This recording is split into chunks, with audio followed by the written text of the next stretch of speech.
A las 08, 47 horas en punto del 14 de junio de 1944, a 3 millas al east de Corinth, en Francia, un tank Sherman permanecia inmóvil detrás de un granero de piedra derrumbado. El motor repiquitiba al enfriarse. En el interior, el air olía cordita quemada y sudor. A través del periscopio del comandante, el cabo James Huitt podía ver la línea de árboles a 240 yardas, oscura y silenciosa. Demasiado silenciosa. Él no lo sabía, pero en los próximos 8 minutos, su cargador haría algo tan poco ortodoxo, tan completamente contrario a la doctrina, que algunos lo tacharían de temerario, otros de brillante. Y que con el tiempo, se estudiaría en los cursos de guerra acordada durante décadas. Los alemanes estaban a furia, esperando, patience, y su tripulación estaba a punto de enfrentarse a algo para lo que ningún entrenamiento los había preparado. Nadie esperaba que sobrevivieran a la mañana. El soldado raso Danny Kowalsski no nació soldado. Nació empleado de una tienda de comestibles en Pittsburgh, Pennsylvania. Un chico flaco con manos rápidas y cables para organizar cosas. Su padre regentaba una pequeña tienda en Polish Hill. Y desde los 12 años, Danny manjaba la caja, reponía los estantes, rotaba la mercancía. Podía detectar una lata caducada desde el otro lado del pasillo. Podía reabastecer un estante más rápido que nadie en el vecindario. Los hombres en el entrenamiento básico se burlaban de él por ello, lo llamaban el tendero.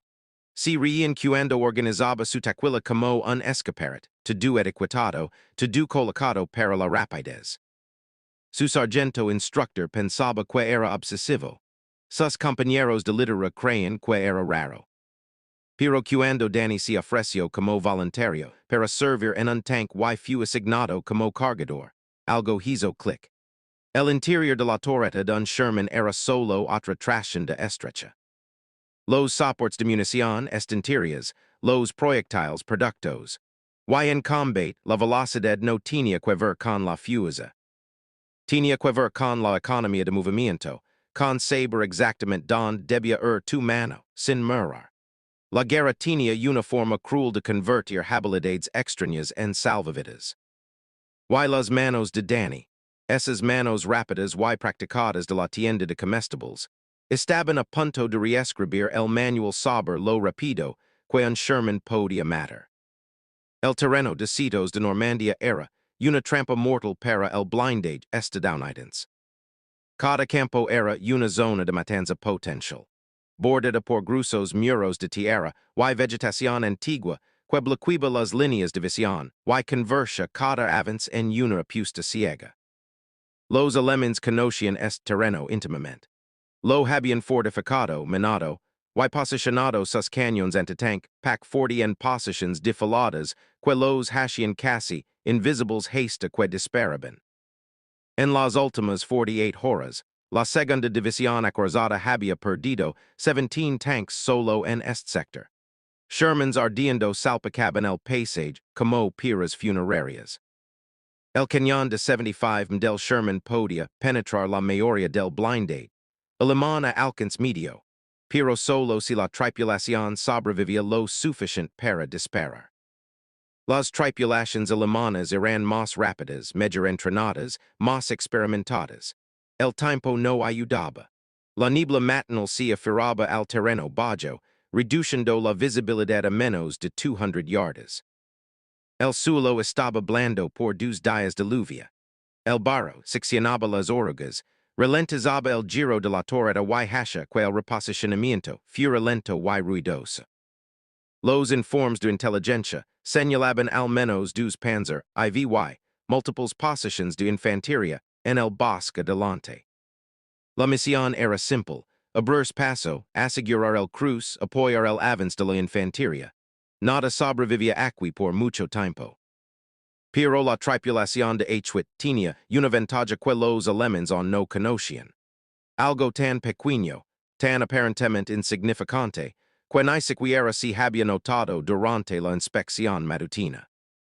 Danny Kowalsski había reorganizado la munición. La ametralladora limana, abrio fuego primero. Una rafaga sostenida que choco contra la plancha glacis del Sherman como avispas enfurecidas. La voz de Huitt sono por el intercomunicador. Artillero, línea de árboles, 11 en punto, 220 yardas, posición de infantería detrás de troncos.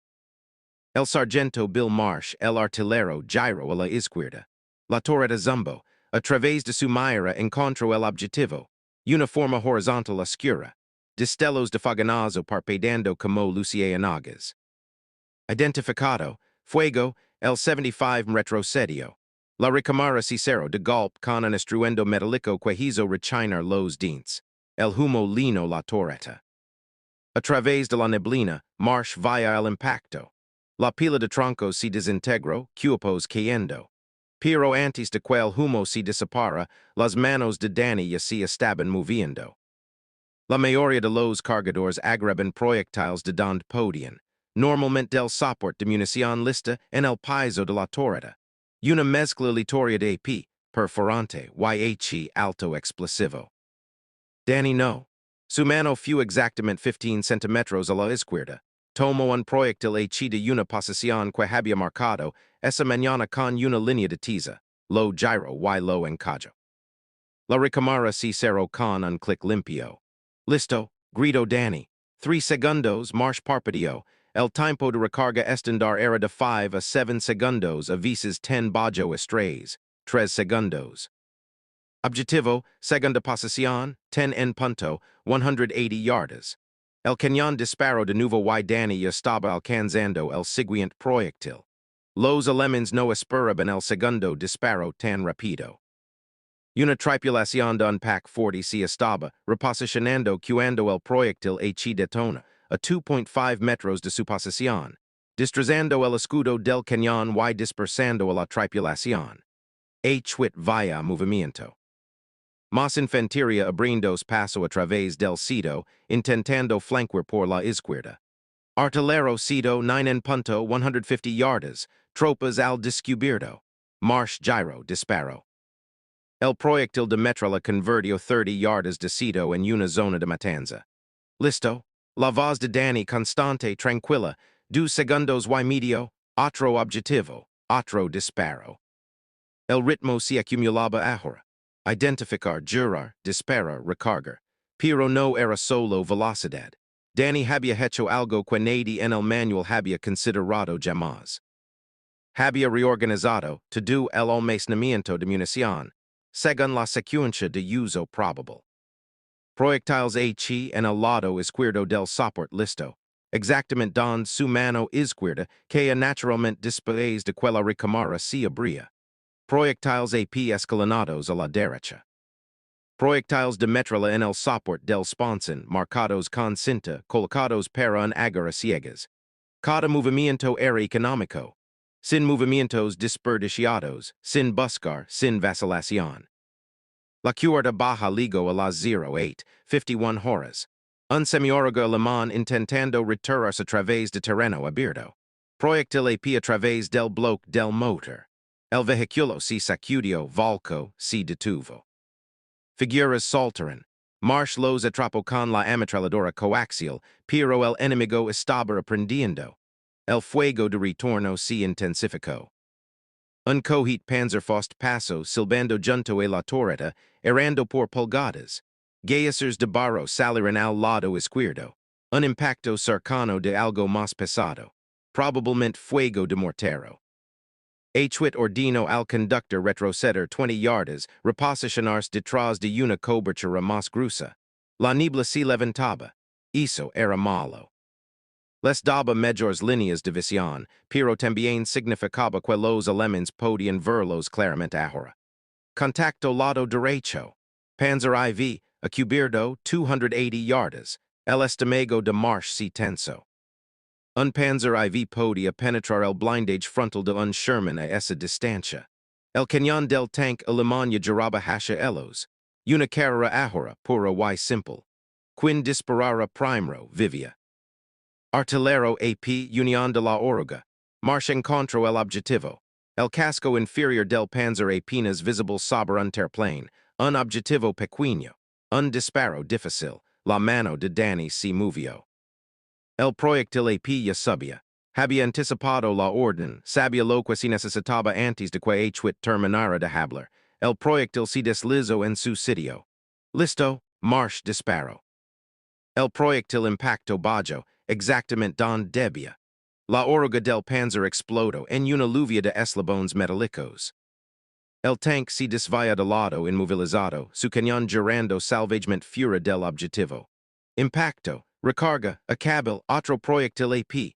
Danny ni siquiera miro el soporte. Su mano lo sabia. Listo, el segundo disparo penetró en la base de la torreta. El humo broto de las escotillas del tanque alemán.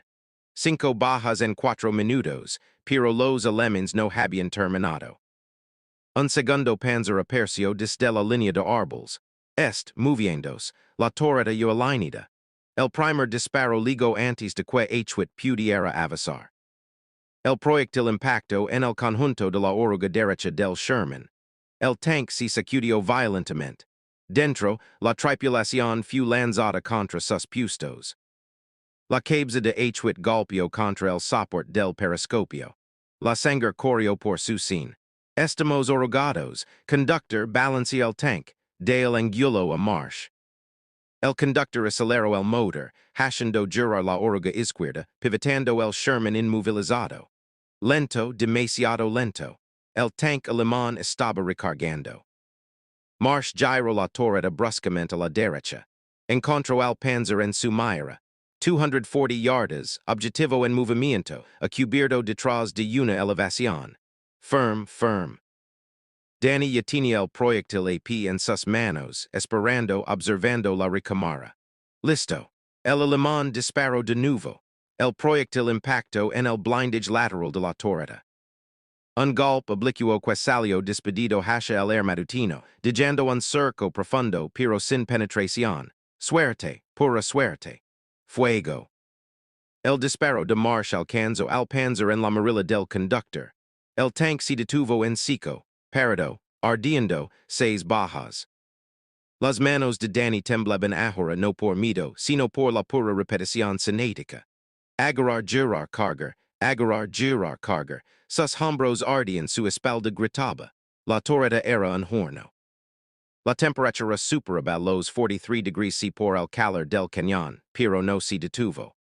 Movimiento, infantería, múltiples contactos, 100 yardas, avanzando a través del humo. Y ahora, 3 en sucesión. Danny los agarró sin mirar. La memoria muscular se apoderó por completo. Cada disparo acorraló a los alemanes que avanzaban, forzándolos a retroceder, rompiendo su asalto. Huitt contó los proyectiles. Estamos al 60% de munición. Cuidado con los blancos, pero los alemanes no se retiraban, se estaban regrupando. En algún lugar de esa línea de árboles, alguien inteligente estaba coordinando. Alguien que acababa de ver morir dos panzers y ahora planeaba algo diferente, algo peor. Entonces todo salió mal. Danny alcanzó el siguiente proyectil AP. La memoria muscular guió su mano al soporte del lado derecho y sus dedos se cerraron en el aire vacío. Parpadeó miró hacia abajo. El soporte estaba vacío. Había gastado la munición lista, más rápido de lo que había calculado. Los proyectiles AP restantes estaban en los soportes del sponson. Posiciones incómodas que requerían que se agachara, alcanzara más allá del cesto de la torreta. Agarrara proyectiles a ciegas de compartimentos diseñados para almacenamiento, no para velocidad de combate. Su estómago se hundió. Listo, llamó automáticamente ganando tiempo pero no había proyectil en la recámara. March miró hacia atrás via la cara de Danny, entendió de inmediato. Huitt nos hemos quedado sin AP listo. Time que recargar desde el sponson. La voz de Huitt se mantuvo nivelada pero había un filo ahora. ¿Cuánto tiempo? 8 segundos, quizás 10. 8 segundos eran una eternidad. 8 segundos era tiempo suficiente para que una tripulación de tanque alemana disparara 2 veces. 8 segundos significaban la muerte si algo blindado apercia en esa línea de árboles. Y algo estaba aperciendo.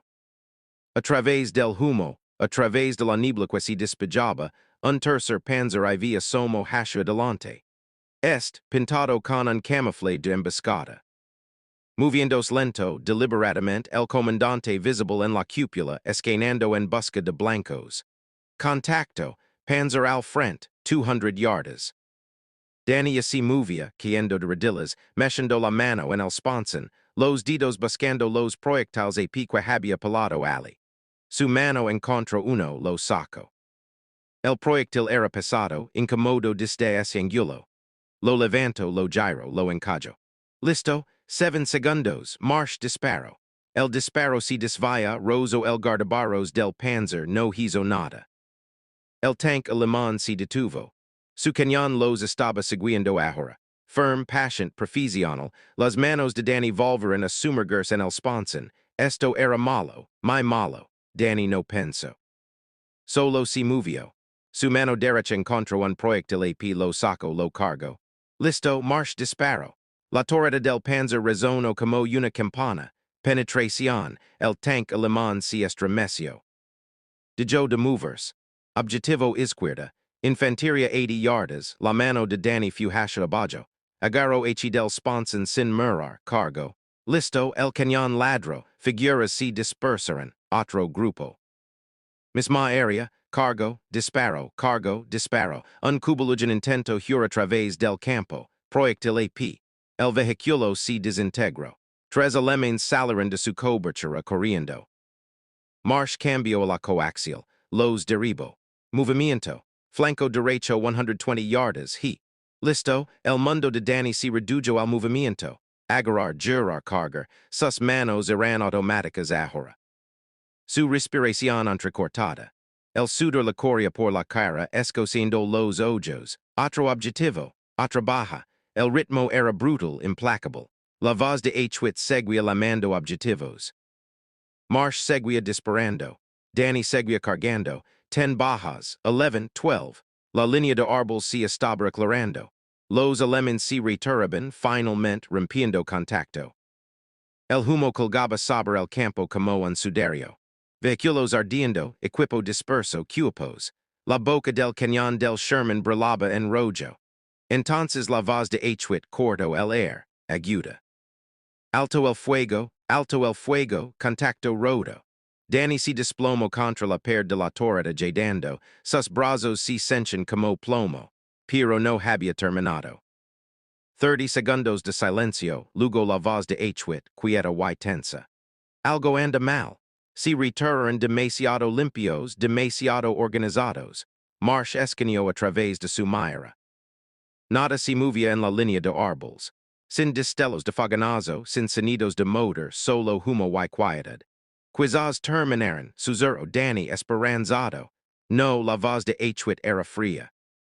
Alguien inteligente está ahí fuera, observándonos, esperando a que nos movamos. Y tenía razón. A 340 yardas, oculto en una zanja de drainage detrás del cubulugen quemado. Un comandante de tanque alemán llamado Oberleutnant Klaus Ritter yasha perfectamente quieto. Había observado todo el enfrentamiento con binoculars. Visto al Sherman estadounidense destrozar a su unidad con velocidad imposible. Visto morir a sus camaradas. Había contado los disparos, notado la cadencia de fuego, calculado el gasto de munición. Los estadounidenses tenían que estar bajos, tenían que estarlo. Su Panzer IV estaba 60 yardas detrás de él. A cubierto en una depresión. Motor al ralenti casi silencioso.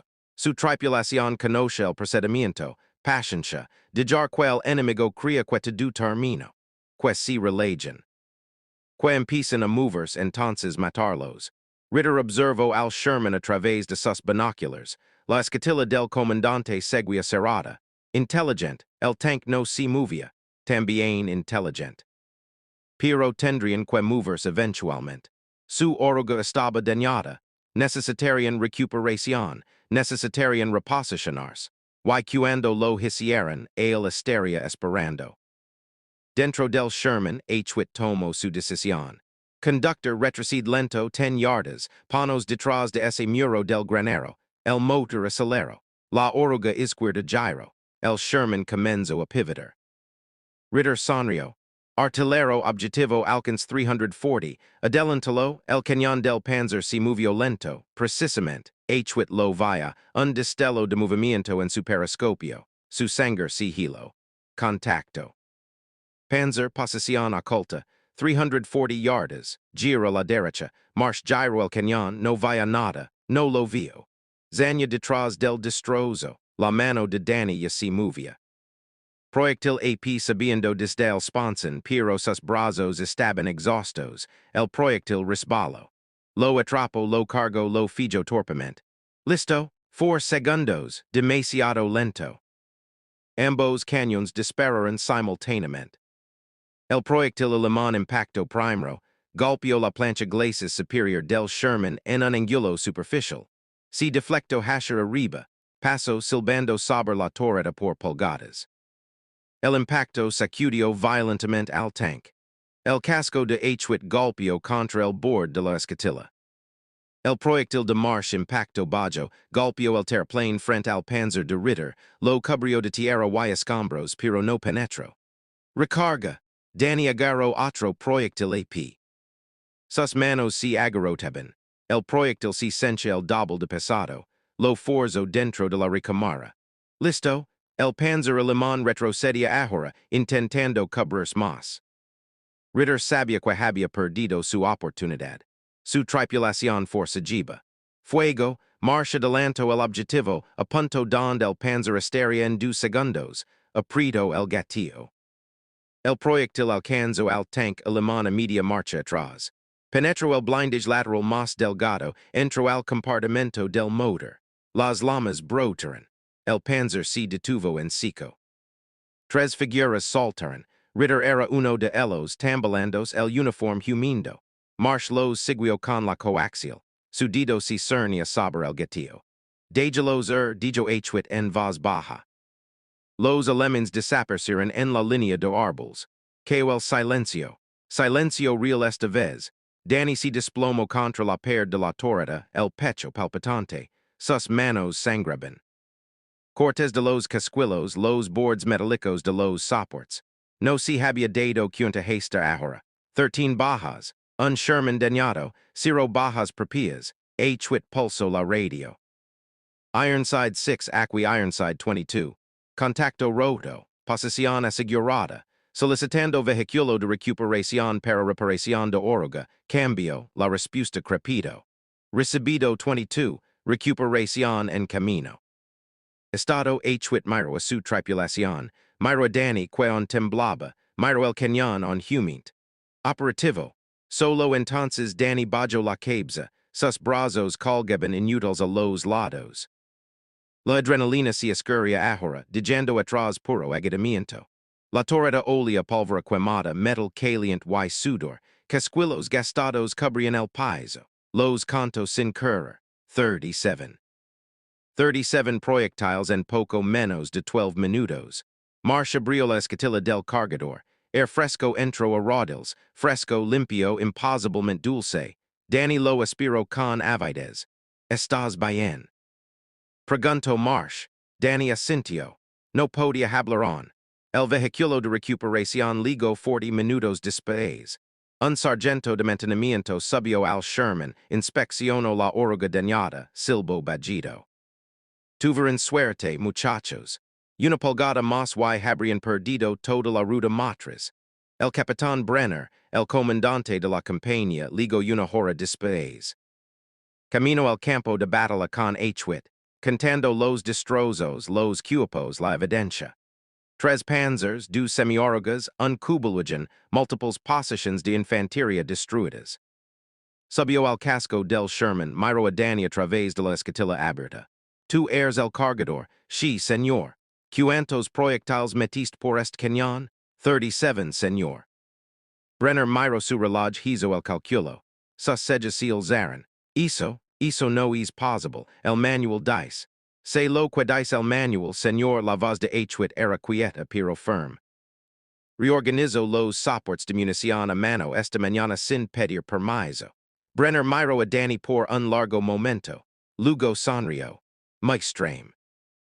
Loque Danny Kowalsski hizo, esa mañana cambió la doctrina del blindate, estadounidense para siempre. En 3 semanas, su estúpida organización de munición se estaba probando en los campos de prueba del Departamento de Artillería en Aberdeen. En 6 meses, era doctrina oficial enseñada a cada cargador en cada escuela de tanks, desde Fort Knox Haste a Fort Benning. La carga Kowalski, la llamaron, aunque Danny nunca le gustó el nombre. Reorganizar la munición por probabilidad de misión, y eficiencia de trayectoria manual redujo. El tiempo promedio de recarga de 6.2 segundos a 3.8 segundos en toda la fuerza acorazada. Pude no sonar a mucho, 2 segundos. Pero en combate de tanks, 2 segundos eran la diferencia entre disparar primero y morir primero, entre 13 bajas y converters en la baja número 14. Las tripulaciones blindadas modernas entrenan usando variaciones de su técnica. El principio permens, economía de movimiento, posicionamiento predictivo, memoria muscular sobre pensamiento consciente. Danny sobrevivió a la guerra, pasó por Francia, Bélgica y entró a Alemania. Recibió la estrella de plata por sus acciones cerca de Corinth, aunque rara vez la usaba. Después de la guerra, volvió a Pittsburgh, rebrió la tienda de su padre, crió 3 hijos, nunca habló mucho de lo que pasó. Pero a veces, tarde en la noche, sus manos se movían en sueños, alcanzando, agarrando, cargando proyectiles que no estaban. La historia recordó lo que hizo, incluso si él intentó olvidar. El Sherman que lo livo esa mañana, número de Sarai 2030-1489, se exhibe hoy en el Museo Nacional de Caballería y Blindados en Fort Moore, Georgia. La torreta muestra las marcas de quemaduras. Los soportes de munición muestran sus marcas de tiza. Y cada cargador que pasa frente a él conoce el nombre